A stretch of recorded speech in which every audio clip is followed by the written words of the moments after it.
In other news, COVID cases are once again on the rise in China. The communist regime, which is infamous for its stringent zero-COVID policy, cannot seem to pick a side. While curbs have been relaxed in certain provinces after much anticipation, fresh lockdowns have been imposed in other parts of the country. And once again, like previous COVID waves, residents seem to be at the receiving end. Despite these rising cases, China has decided to relax some of the hardline COVID-19 restrictions. This comes only a day after leaders pledged to stick unswervingly to their zero COVID policy.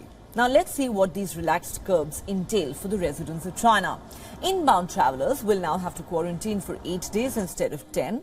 If an infected person is detected on an international flight, it won't be cancelled, as was the case before, and travelers will be given a green flag after showing one negative PCR test report instead of 2.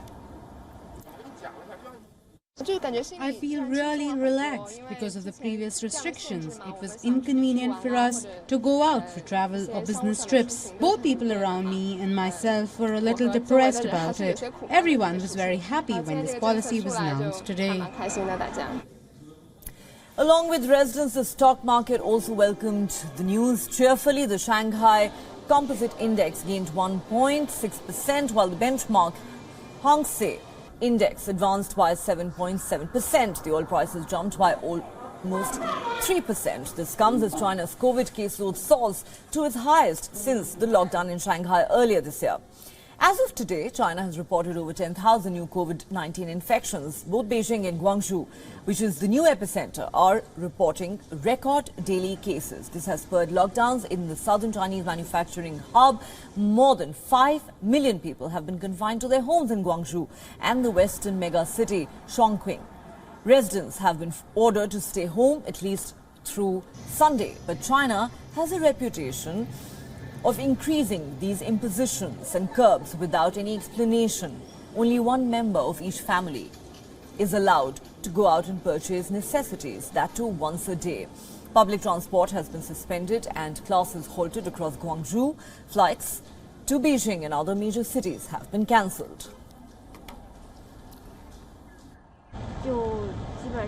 I haven't been out of Beijing for a few years now, especially during the Chinese New Year.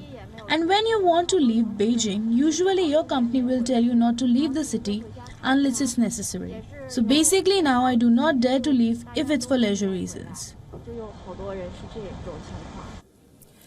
Financial pressure has mounted on China in recent times because of its strict COVID policy.